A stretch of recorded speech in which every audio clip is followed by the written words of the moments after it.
निशंक हो निर्भय हो मनारे, प्रचंड स्वामी बळपाठीशी रे.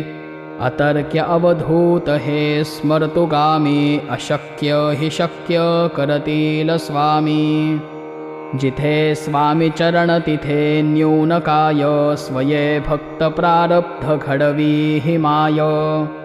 आज्ञे विना काढनाने त्याला, परलोकीहीना भीती तयाला.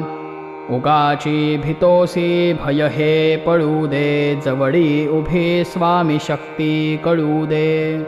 जगी जन्म मृत्यू असे खेळ ज्यांचा, नको घाबरू तू असे बाळ त्यांचा. खरा होई जागा श्रद्धे सहित, कसा होशी त्या वीण तू स्वामी भक्त. कितीदा दिला बोल त्यांनीच हात,